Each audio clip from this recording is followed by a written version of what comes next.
Boom, we are live right past the opening credits because we're awesome like that. And we wanted to start closer to 9 o'clock instead of 9:05. So, welcome to Geek Tank. I'm Troy. And I'm Alex. And there's no guy. He is out doing um, people stuff. Anthro stuff. Throwing some ants. But I'm sure he'll have lots of cool, exciting stuff to talk about next Monday when he's back. Anyway, yay. Hey, there's a Bob. Hello, Bob. Let's see. You mentioned some stuff you're going to talk about. I wanted to start off because this is new to me. I don't know if it's new to you, and I haven't watched the trailer yet. Hit it. I know Catherine the Log Lady. It's a documentary on the actress that plays the Log Lady in I have Twin not Peaks. heard. Yeah, Margaret Coulson. I have not heard of this. I'm interested. Yeah. She seems to have. I know a little bit about her. She seems to have led a pretty interesting life.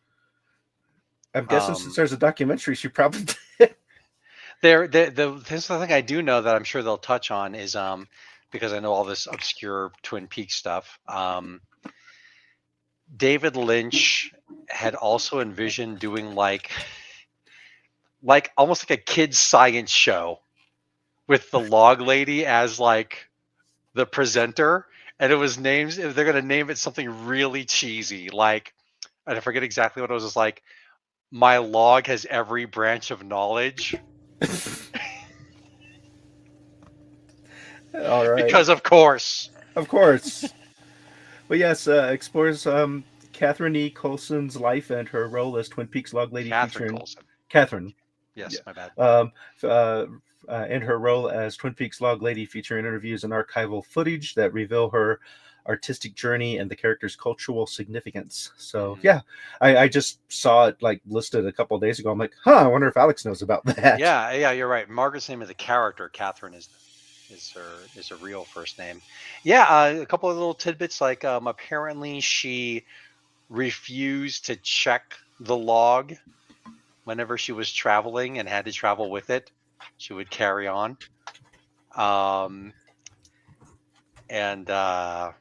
Yeah. That's some real method acting there. I don't know if she actually carried it in her arms, but she definitely did not do check baggage. I assume she put it into like a bowling ball bag or something. Yeah. You wouldn't get away with that. What's this log for? You can't take down the plane.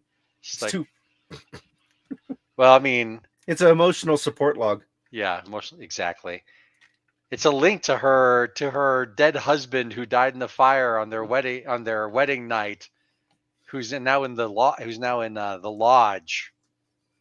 So whatever. Let's see, but yeah, that's just I don't have a lot to say about that. I haven't seen it. Theatrical release or streaming or what? Let's see if they give me that information. Whoops. There we go. Where to watch. That's very little information. Where to watch. Screenings February 24th, 2025 is when it's released. On Twin Peaks Day. Okay, so that was a couple months ago. So it's out there. Why does it have a pre-order now? Maybe it's not for sale yet. Maybe. Here we go. Screenings. That'd be a total Midnight Movie Esquire thing.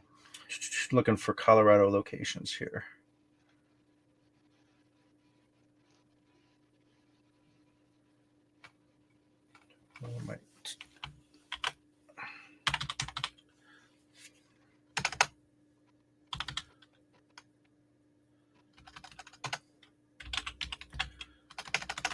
I am not seeing any for our state.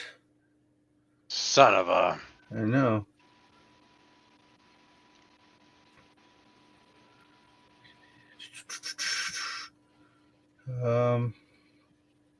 Nope, that's Oregon. All right. Kansas City, that's probably not the closest. Yeah. This does seem like the kind of thing that the Alamo would try to get, though. Right. Esquire is closed now, but I would Oh yeah. definitely think it was like one of the landmark art house theaters. Um, yeah. Attack it from a different angle. See if Do it. Fandango can help me. Do it. Okay.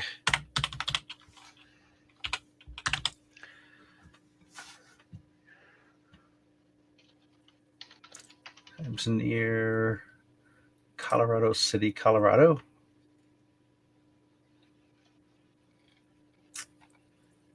All right. That's not working. Huh. Oh well. Huh? Did you find it? No. The Tuesday Classic movie. This tomorrow is Clueless 30th anniversary. Oh. And let's see. Looks like they're also showing 20th anniversary of Pride and Prejudice. 20th anniversary. So it's only 2005. Whatever. But then let's see. Is that the one with Natalie Portman? I thought I had Keira Knightley. Or Keira Knightley. You're right. Keira Knightley. Yeah. The other big-eyed person. the other person from that era that Yeah. everyone loves. Let's see. I do want to see the movie Sinners. I don't know if you saw a trailer for that or not. I have not. It looks. I don't know if there's any supernatural to it or not. It seems like there is. Like it's Cthulhu-esque style. Mm-hmm. Set in the like the 30s with some gangster type people in that. It looks fun. Yeah, I mean, like there's CJ. I think his name is CJ Henderson. I think I might have mentioned this before on the show. He wrote a series of stories that are they're Cthulhu mythos stories, but the main character throughout most of the stories, he does change his role, about halfway to 2/3 of the way through. But he's a hard-boiled detective in this Cthulhu mythos world, and it's like nice. So I'm down. Yeah. Yeah. See, the Harkins also doing like Revenge of the Sith 20th anniversary. That's on Thursday. I thought they were doing Western Wednesdays. Maybe not. But yeah. But cool. Well, you had some stuff lined up. Oh, a couple things. Yeah. My spouse and I did watch the first 2 episodes of the Interview with the Vampire television show and enjoyed them quite a bit. Huh? It was pretty funny. At one point she was like, they always forget the brother. They never like do the brother as the brother is like coming into a scene. She's like, the brother, awesome, and so that was cool. And her opinion, so far at least, is that that she likes all the changes that they've made. They do jump it forward in time a little bit, so it's in the early 1900s. But yeah, no, it's good. And I'm really enjoying it too. I think it's really good. I said I read the books at least. I probably read them a couple times. Didn't get super into them. And like, she's really hoping that they keep on going and get through Queen of the Damned because that's her favorite of the books is Queen of the Damned. Well, my favorite is the Vampire Lestat, the second book. But and like that. Speaking about things that no one's ever adapted yet, the Vampire Lestat. And I remember you mentioned that as we were wrapping up last time.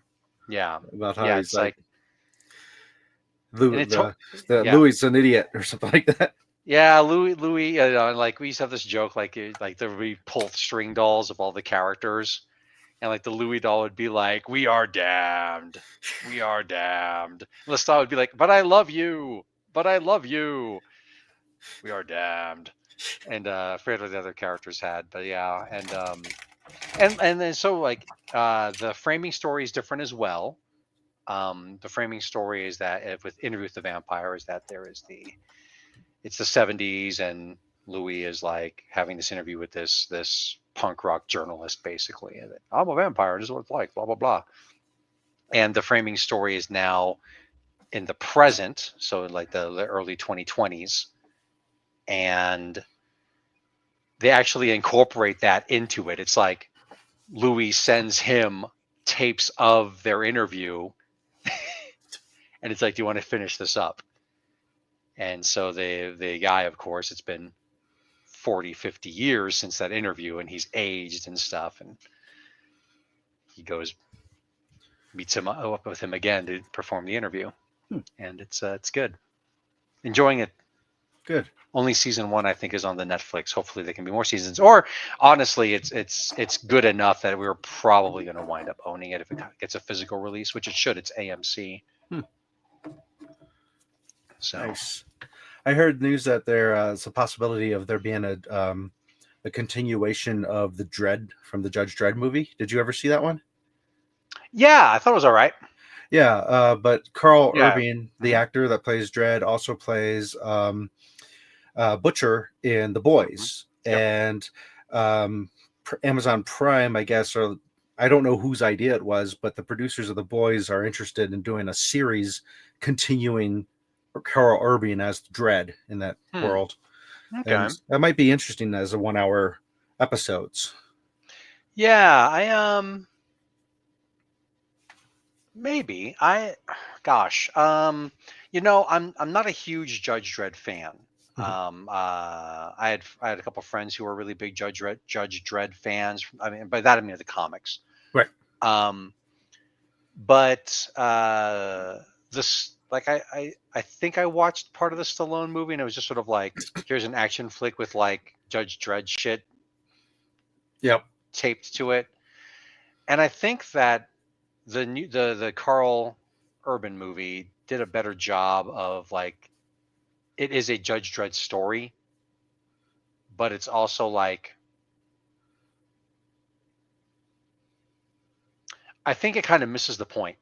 Because Judge Dredd is very much an anti-authoritarian, anti-fascist comic book. Like, by the creators, the word of the creator, you're not supposed to like Judge Dredd. You're not supposed to identify with Judge Dredd. You're not supposed to think that what he's doing is a good thing. It's sort of like Alan Moore. You know, he's like, I go to comic book conventions. Everyone's like, we love Rorschach. And he's like, get the fuck away from me. Before I wither your dick off by snapping my fingers. Because Alan Moore is a fucking scary magic motherfucker. But no, it's like, that's the same thing with like that guy. He's like, you're not supposed to think that this, like, there's a point of doing this, and maybe, I mean, you can think of it and think of it as over the top and funny. That's part of it. But it's like the underlying message is, no, this is a bad thing. Cops being judge, jury, and executioner is a bad thing. Yeah, I think I got that from the movie. The only thing that they did that I felt even gave his character any redemption as being a good guy was he didn't immediately, at the end of it, tell Anderson that she doesn't get her badge because she broke the rules. So he, in a way, broke the rules there. So I'd have to watch it again, but I felt he was playing the authoritarian dick that as it should be. And maybe they could lean into that more with the TV series. But you're absolutely right. It's supposed to be this is a horrible world. You're not supposed to want to live here or be a part of this. Yeah, it's supposed to be a critique of authority. And like, I have to say that the thing I really did like about the movie, I mean, it was for an action movie, it was fun. But I actually thought it was really funny that at the end of the day, the only thing Judge Dredd knows how to do is kill things. And so he still kills her.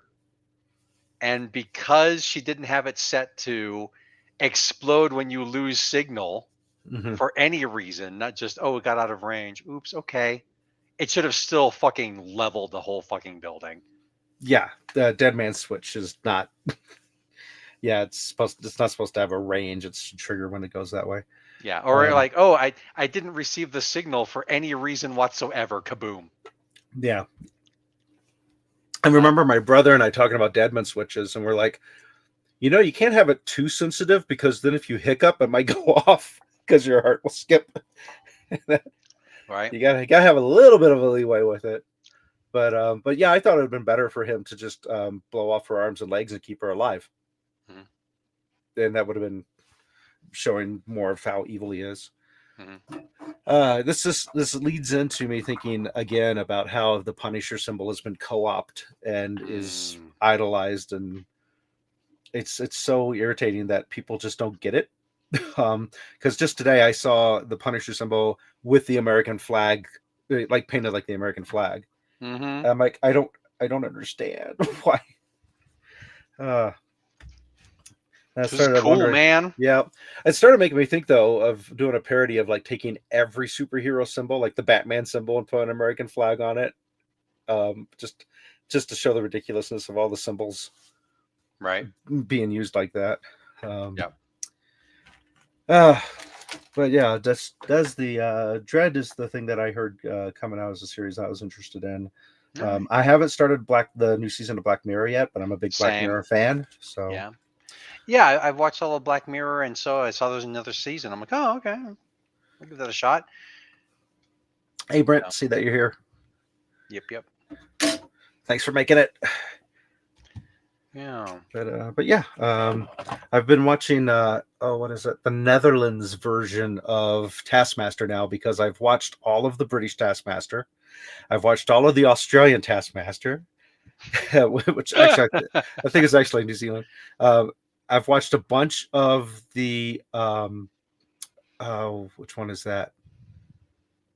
Dutch. I think it was the Dutch one. It's like Stormeister, but it's just like I'm like jonesing for more Taskmaster, and I'm like, what the hell am I gonna watch? And it's apparently each of these countries, the creator of Taskmaster in England licensed out the series to all these other places, and it's the same format pretty much. And occasionally you get the same tasks, which is not as exciting, but seeing people possibly come up with it new is kind of cool.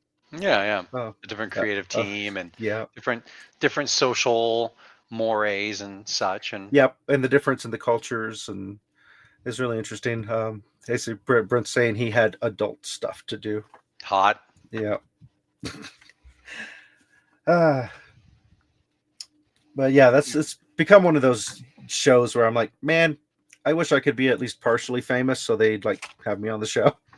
Since they only have slightly obscure comedians nobody's heard of on the show. Right. Right. Right. Uh, That's cool.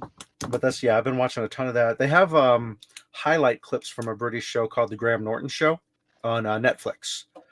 And they're a lot of fun to watch too. And they're only like 10, 11 minutes per episode because they're the highlight clips of it. Mhm.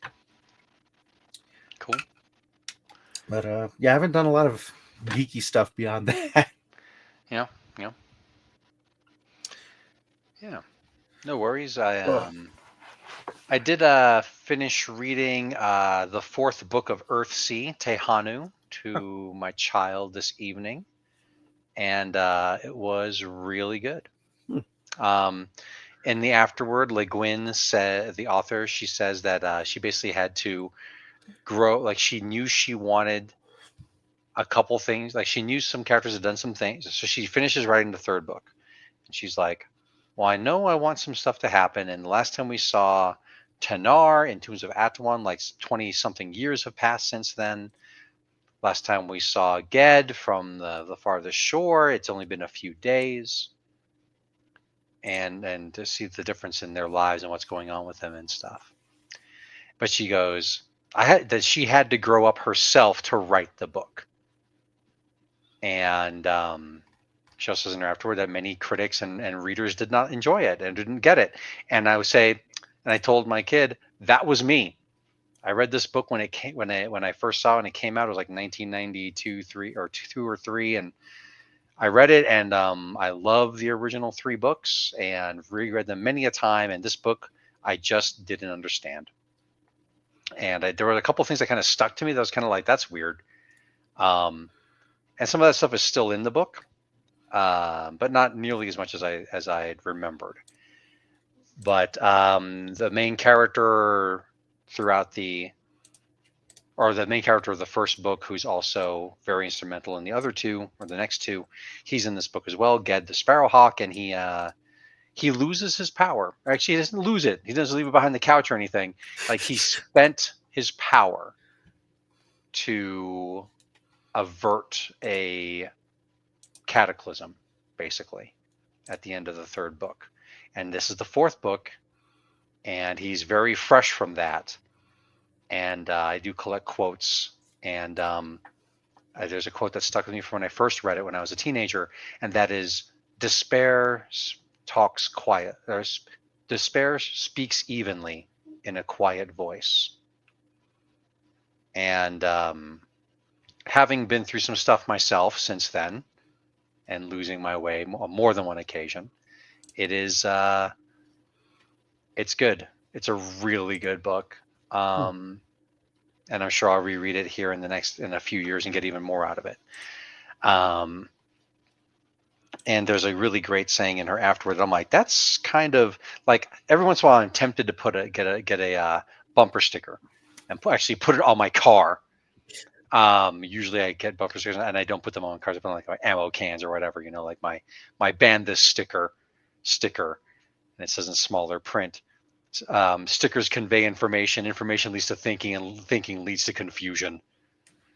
Or the sticker I have that says, "The Illuminati does not exist. This message brought to you by the Illuminati." But this is a really good one, and it is, "What cannot be mended must be transcended."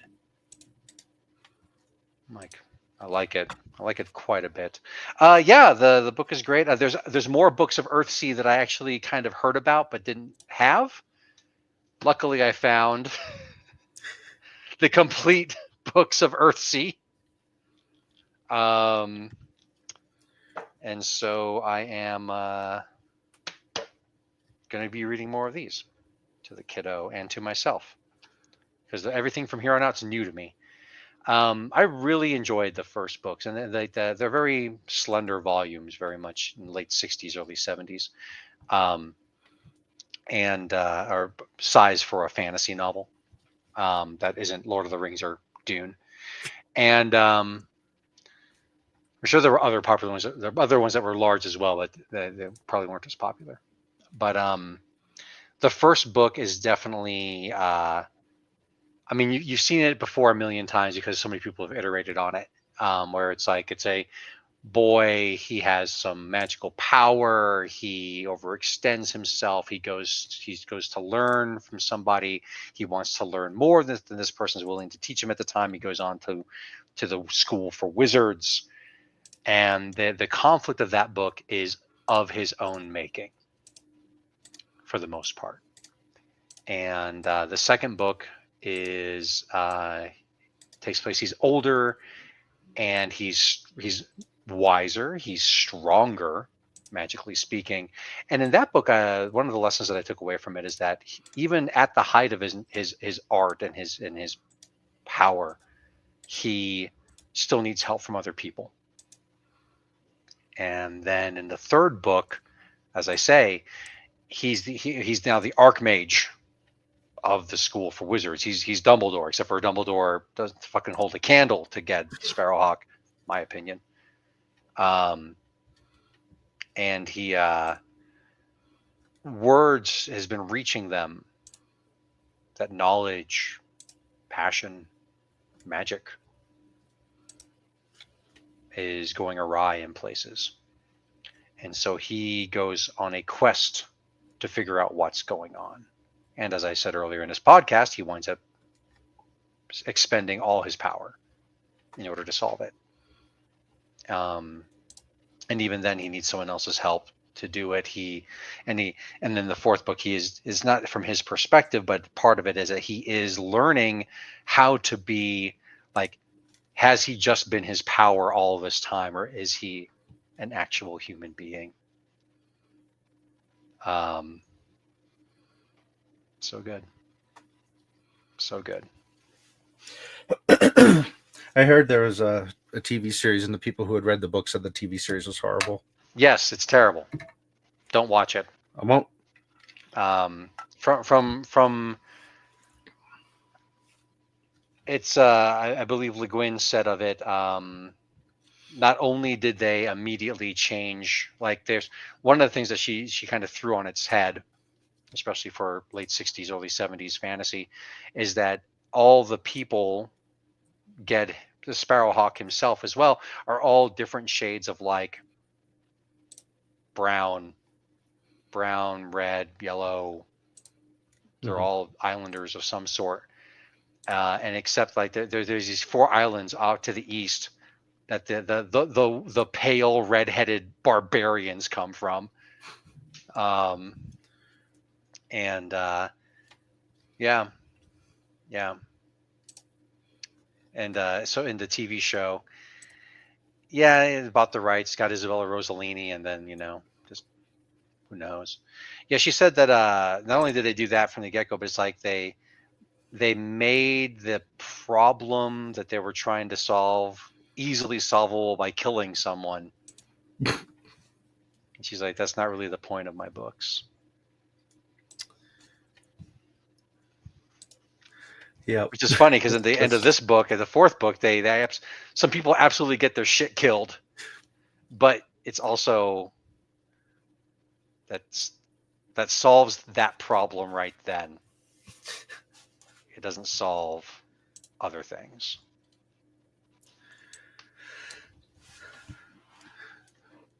I like it. It's Really cool. kind of the similar situation you guys are in the game. What? No, we just kill the bad guy and we're good. We're good. Totally cool. Right. I'm running out of beverage. That's too bad. Oh no. I don't want that. I want more beverage. Always mix up some more. Might be running out of beverage, but we aren't running out of our sponsors. Well, we could always use more sponsors, but not saying that the sponsors we don't have is not enough. I'm saying they're awesome. And those sponsors would be Kieran Games. I'm just waiting. Geekway Homes, The Massage Wizard, and your mom.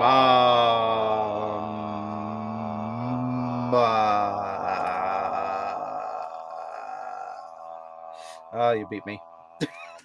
I didn't take a big enough breath. That's cool.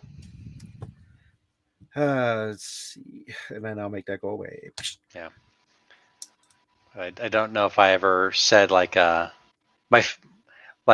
even though she's all turf and some other terrible things, I'm sure by now, J.K. Rowling.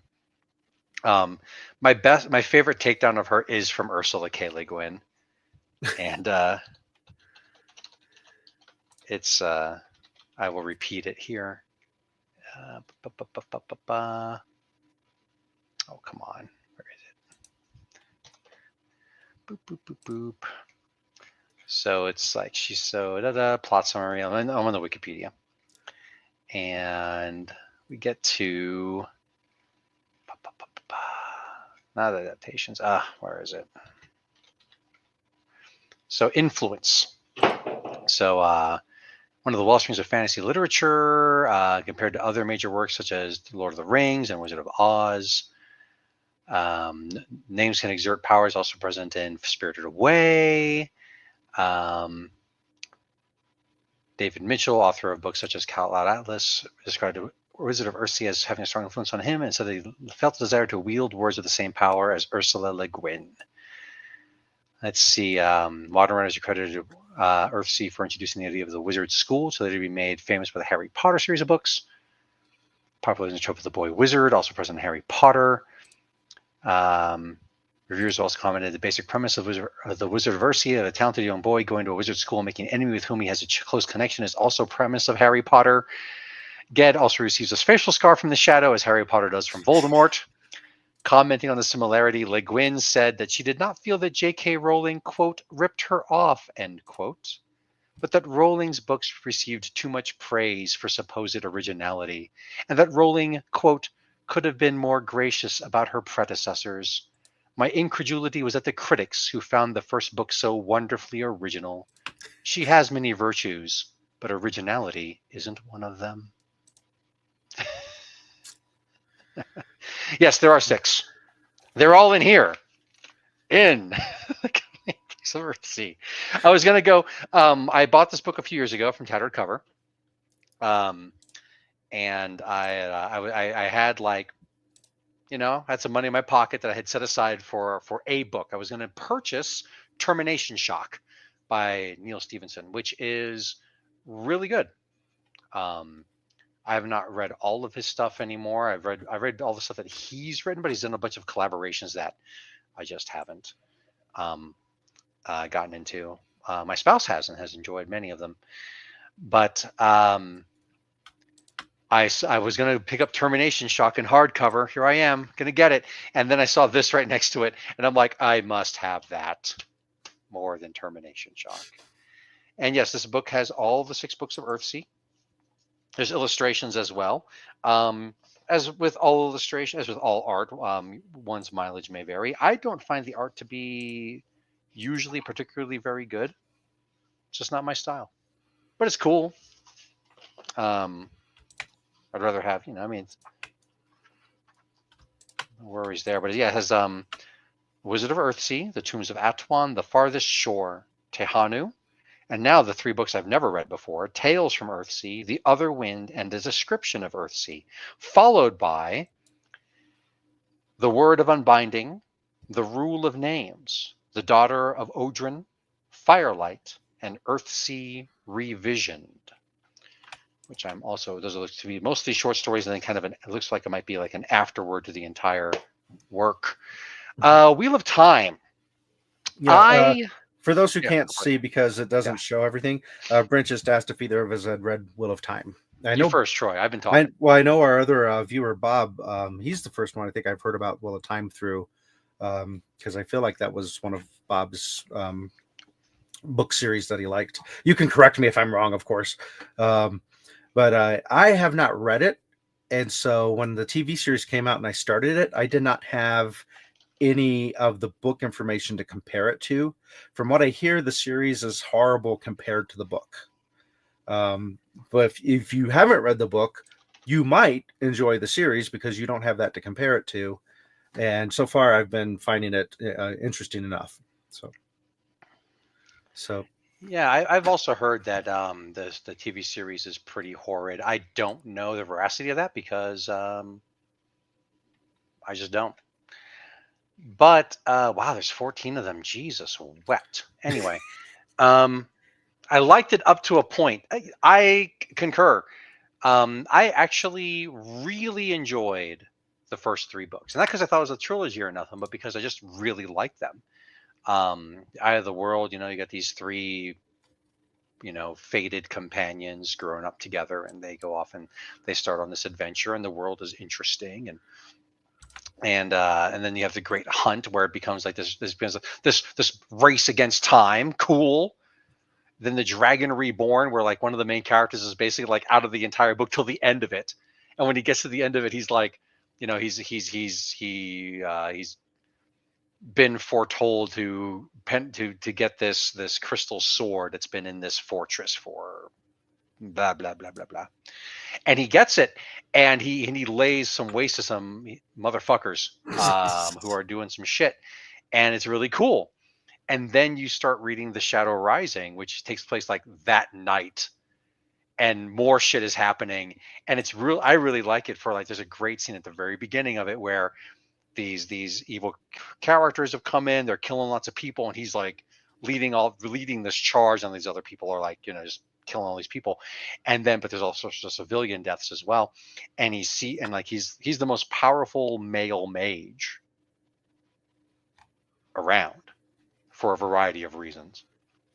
And he's got this magic, and the crystal sword is a sword, but it is also a magic enhancement item.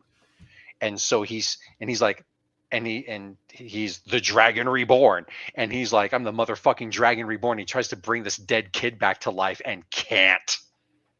And it's great.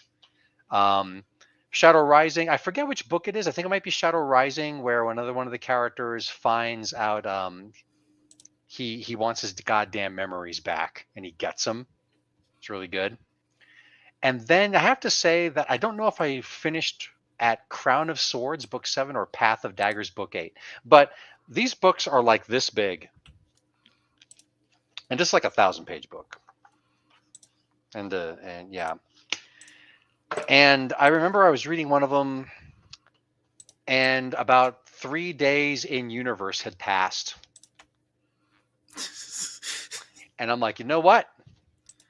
We're done here. Not reading this no more. The end.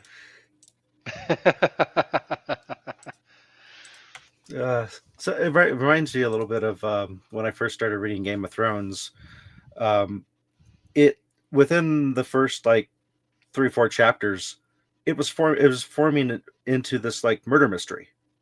I'm like, this is really cool, but then it kind of drops that pretty quickly, and I'm like, damn it, this I wanted more out of this. Mm-hmm.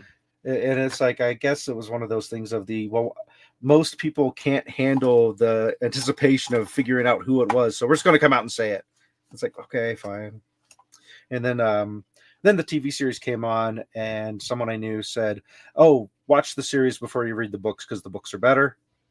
And I'm like, okay. And I never went back to the books because they haven't been finished. Oh yeah. um, but Tara had read all the books that are currently out, and she said there were definitely parts in it where it just really drags. Hmm. And I'm like, that kind of happens in the TV series too. Yeah. Yeah. My spouse watched, I think, the entire TV series. I watched the first season, and to me, the first season was a highlight reel already of like, oh, you like these scenes and these characters? Well, look at these actors doing shit. And I'm like, okay, well, a lot of the connective tissue just isn't there. Mm-hmm. And then it's like, okay, what about season two? Look it up. I was like, okay, same amount of episodes for season two. I'm like, well, the books get bigger. So if you're going to keep on doing highlight, it's going to get worse. Well, I'm done then. Bob on Facebook also says, also when after 12 to 13 books, he heals the male side of magic on one fucking sentence. Wow. Wow.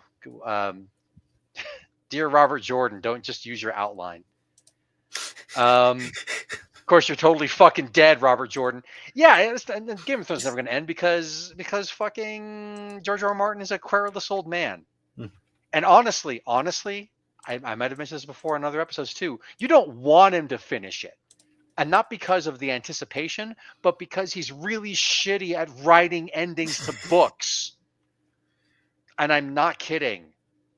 Read some of his other books. I didn't read all of his other books, but I read like 2 or 3 of them, and I'm like, wow, these endings are really bad.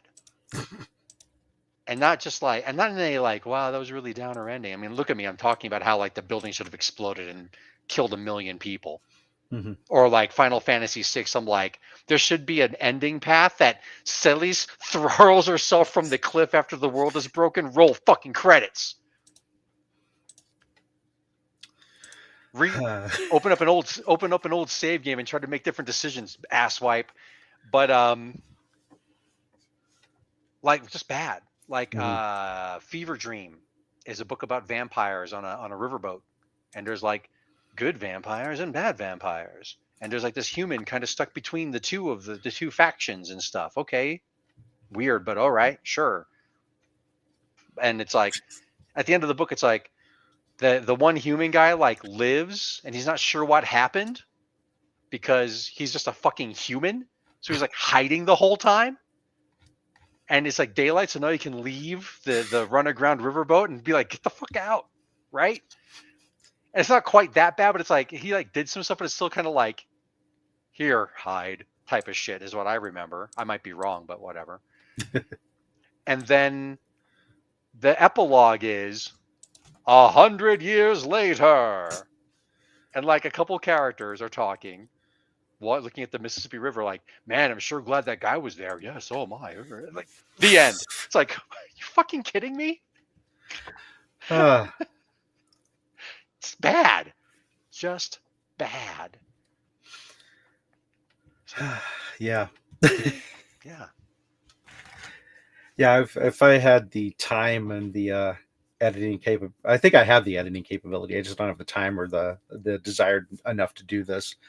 But I'd like to go take the best parts and like of Game of Thrones and have just, you could pick a character and just watch all the scenes with that character, Right. and not have to deal with anybody else. You know, I was tempted to watch some Game of Thrones, and so I was like, okay, well, it was like around season 4 or 5, and I'm like, okay, well, how are they doing?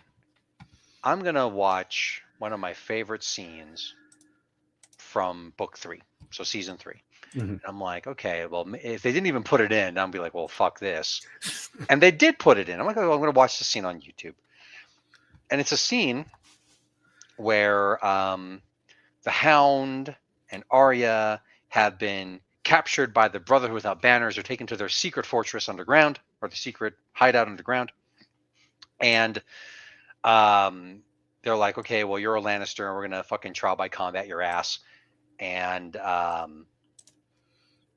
actually, the Hound is like, well, I'll take trial by combat, you know. And so Beric Dondarrion, who at this point has not been seen in a while, like you're seeing him now for the first time in like a long time in game terms, and like he's actually like legendary at this point because he gets sent off by Ned Stark, Hand of the King, go handle some shit, and he gets killed, which is not a surprise. But then people go, yeah, Beric Dondarrion is like, that motherfucker got killed. Like, no, he's fucking around. What the hell? And so magic has come back in the world, and he's on being fucking resurrected. And the way he puts it is that every time he comes back, less of him comes back. And so in the book, the Hound is, they're like sitting there, they're not wearing armor, they got a shield and a sword, and they're sitting there, and Beric Dondarrion is just like 1,000 yards staring him. And the Hound is running his mouth. That's what the fucking Hound does.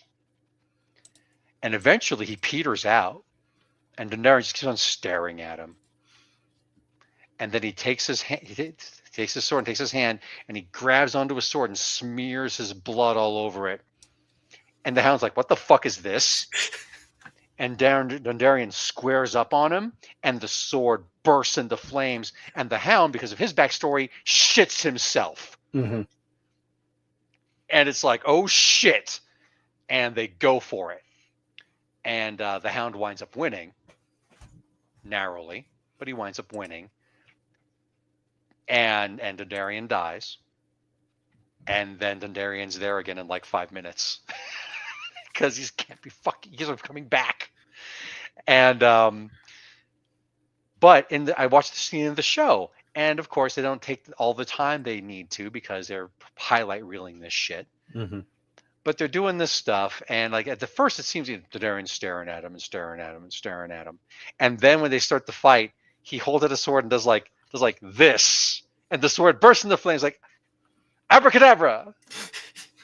My flaming sword. I am a great magician. Right, and then they start like, and they do a lot of the stuff they really hate watching in their fight scenes, like lots of spinning and like Dondarrion spinning around with the sword and shield. I'm like, that's not how Dondarrion fights. It's just a fucking Terminator. Mm-hmm. You know, it's like, yeah, because when you know that you can die, all of a sudden you're not as concerned about getting hit. Yeah, he's like, whatever. It's like, yeah, and so I was like, oh, well, that cured me of wanting to watch any more stuff from Game of Thrones. Mm-hmm. Good. Go me. Just bad. Yeah, there were like at least like three characters that I really wanted to watch their story arc, and it was really difficult sitting through all the other characters that I didn't care about. I'm like, just wish I could fast forward back to what's happening here. Oh my god, I should have waited for this to come out on disc. That's right. And then, of course, I made it all the way through, and people rightfully complained about the big last battle because it was so dark, the way they shot everything. So yeah. Gwendolyn. Oh yeah, some yeah. Yeah. No, and like yeah, and just Game of Thrones it's just kind of a shit read anymore. Like I don't remember what the last book that came out was, and I don't think I've read it. I think I read through book 5. Yeah, that sounds right. Let's see, Game of Thrones. Blah blah blah.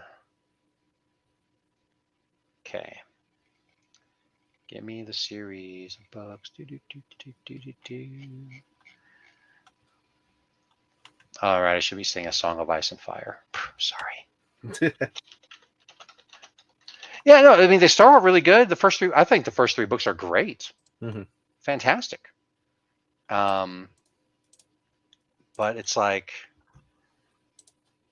oh, I did it. Oh, so he hasn't written the next one yet. What a putz. I thought you knew that. No, what a Yeah, fucking putz. yeah, it's not done, and probably And he keeps never on will like be done. going on like, hey, I really want to finish it, but it's just so hard.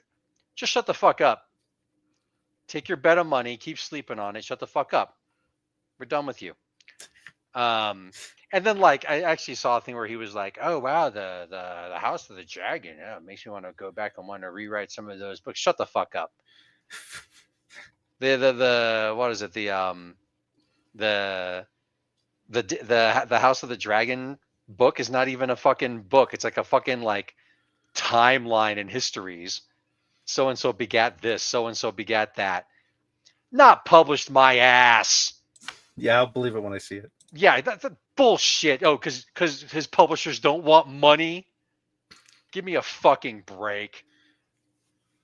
If he's saying that, he's a fucking liar.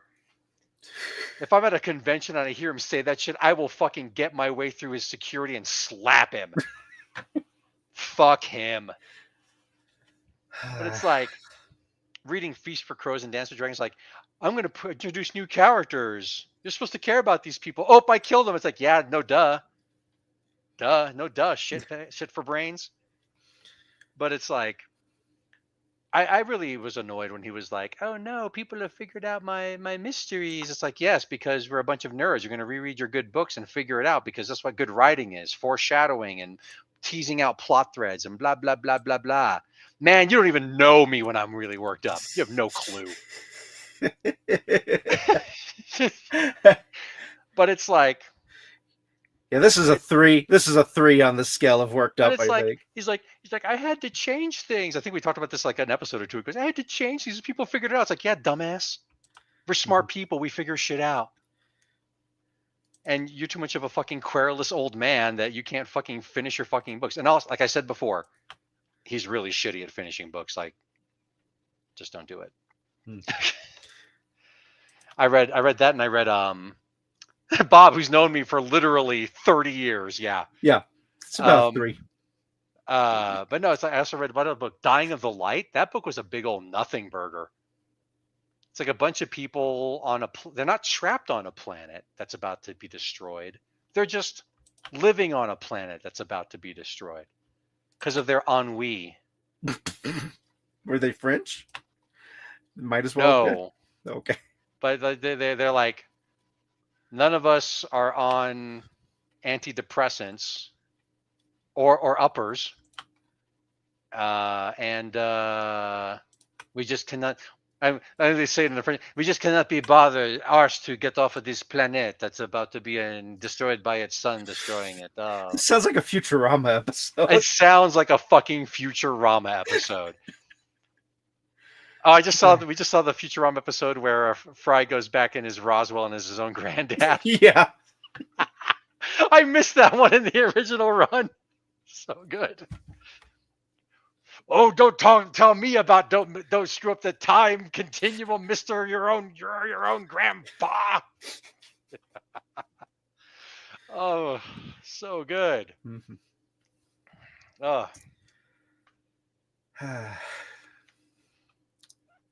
I really do hope that I Know Catherine, the Log Lady, comes to town. I'd love to watch that. But yeah.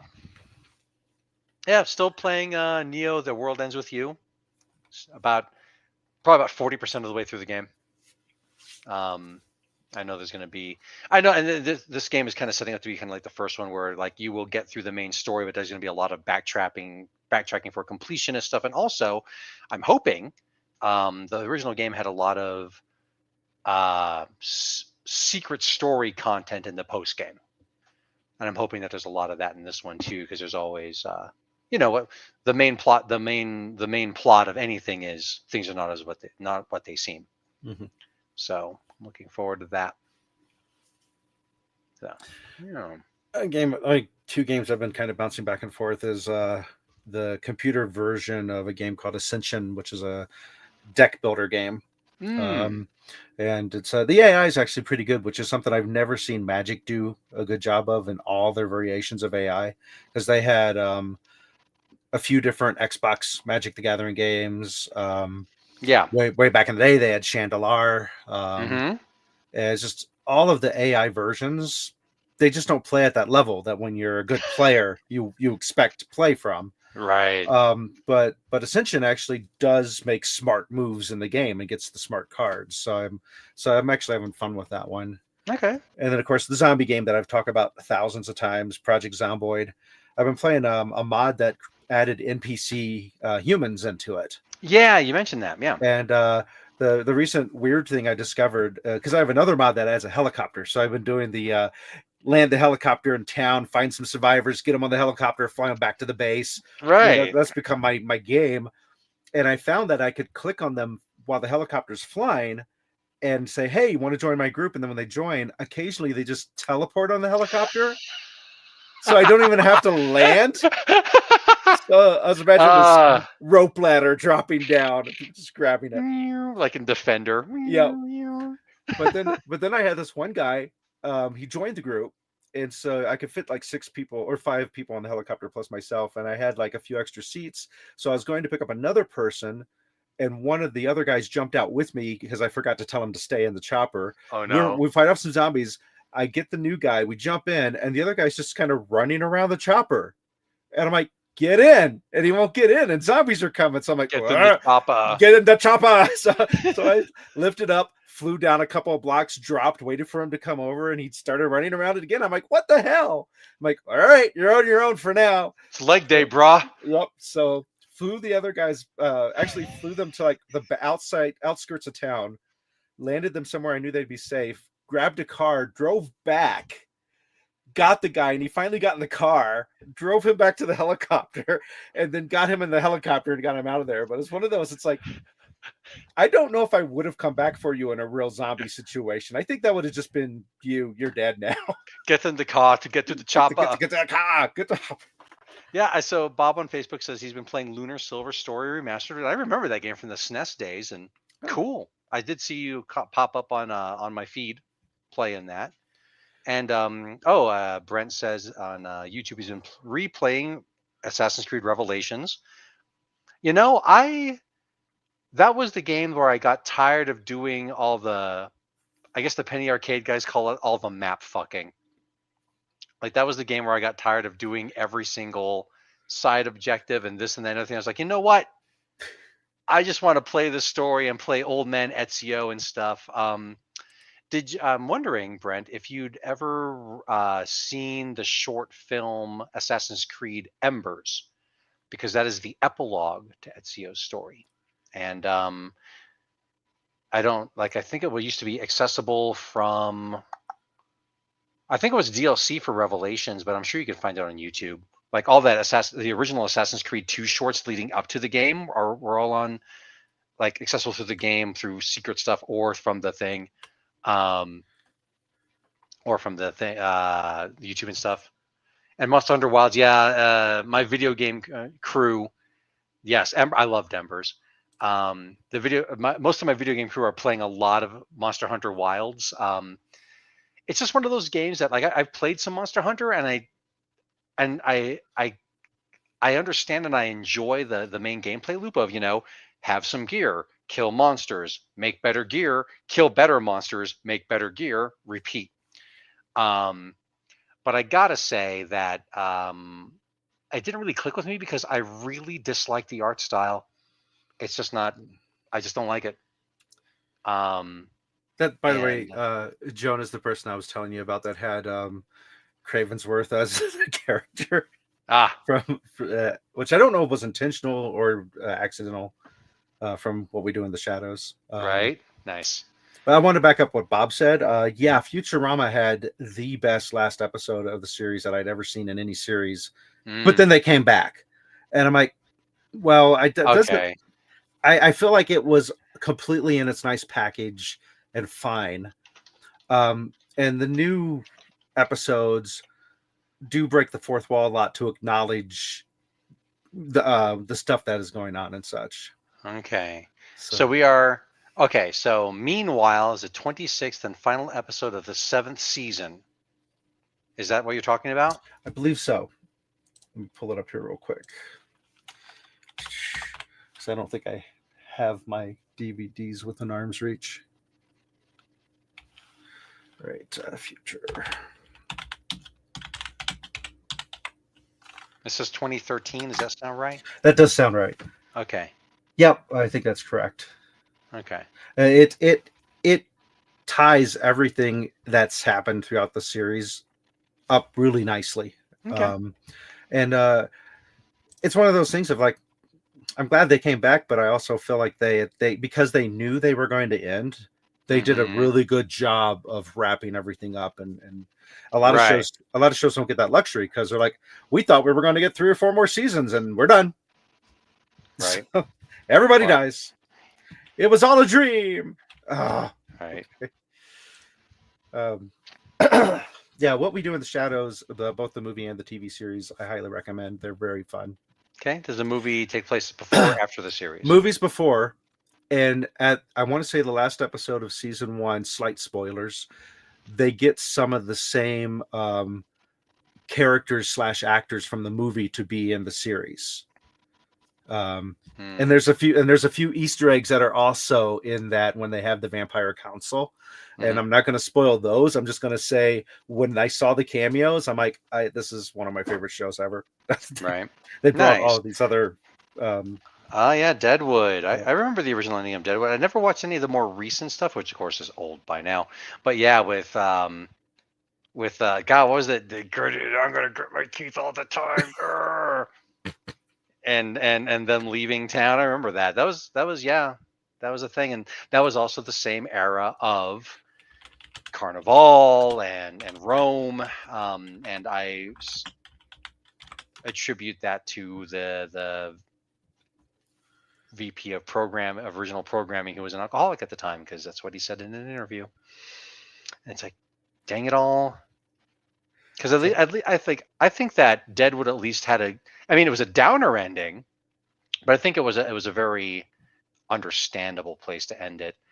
Unlike Carnival, which is like, and now for this giant cliffhanger. So when I watched the first episode of Deadwood, I'm like, this seems excessive. And I watched the second episode, like, I'm sure somebody's taken the time to count this. So I looked it up. Uh-huh. In the entire series, they say cocksucker or cocksuckers a total of 279 times, Only 279? but 2,980 fucks are said. Okay. So it's roughly an average of a fuck or a fuck or 3 per minute type thing. Uh-huh. So, but in any case, I'm like, didn't they have more vocabulary than that? Or I guess somebody gets a favorite curse word, then they just stick with it. Yeah, But I've been there. it's an interesting show. Yeah, True Blood. Bob talks about True Blood a little Oh, bit. I didn't watch that Yeah, one. we watched the first couple seasons of True Blood, and I think that my favorite kind of antagonist or toward the ending was the priestess. I thought that was really interesting, and the music in some of those scenes is amazing. But the more we watched, the more like became like everybody's got a thing, which makes it kind of weird. Like it would have been better to just start off with everybody's got a thing, and it's I guess more like horror Futurama. Um, but yeah, I mean, True Blood. We watched several. We watched a couple seasons, and maybe even more from back in the day. And we're kind of like, this has just got a little bit too silly for us. Or like not too silly, but just it just sort of strained credulity. Though I did think it was funny in True Blood. It's like, this is my vampire boyfriend. Isn't he hot? And her black friend's like, did you fight in the Civil War? Yeah. Did you fight for the Confederacy? And all her friends are being, that's rude. And it's like, no, that's relevant. It's like, yeah, that those are good questions to ask. Mm-hmm. It's like, have you learned anything? Are you the same person now that you were then? If it Or happened again, would you do it would you again? do it again?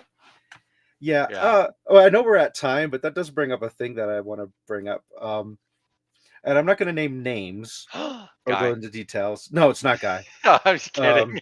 But I had to specify it's not.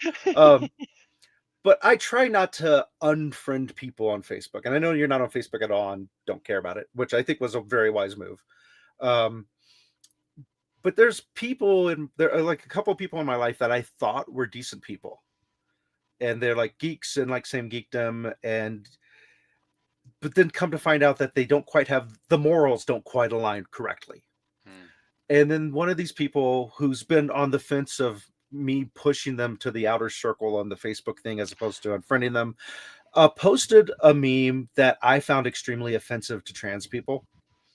And it's one of these, it's like, I really want to unfriend this person, but I think they know that they're being offensive. I don't think they did it by accident. Um, but it's definitely one of those weird things of like, I think I no longer want to save people as much as I've wanted to save people before, and like try to. It's kind of like, you know what? If you're that screwed up of a person, then you're probably not worth my time. Gotcha. Uh, Let's revisit uh, this. yeah, we Especially will. since, like, I did This is the cliffhanger. I did the action on Saturday, and some people were yelling at us in disparaging ways, and I was just like, I'm fighting for your rights too. Anyway, Yep. so in losing, Bob says that it's a loosely plotted porno, not enough cum shots. Sorry. If you want that, Just just gonna say watch PG-13 porn by And then and James Joan Gunn. on Facebook says, "Did you guys see American Horror Story Hotel? It's just so chef's kiss." I've not seen American Horror Story yet. I know of it, and I do want to watch it. Yep. If you But I like haven't yet. 80s horror movies, I watched the American Horror 1984, and it had a lot of great Easter eggs to 80s Oh. horror films. Okay, I've watched a lot of those. Yep. All right. Well, we will pick up again next week, Monday. Thanks everybody for showing up and watching the show. Even though Guy will be back next week, you guys should come back and watch the show. Good on you, Bob. Yep. You can hear about his anthropology discoveries on his trips abroad, his away mission. All right. Until next time, I've been Troy. And I've been Alex. And this is Geek Tank. Not yet. This is Geek Tank.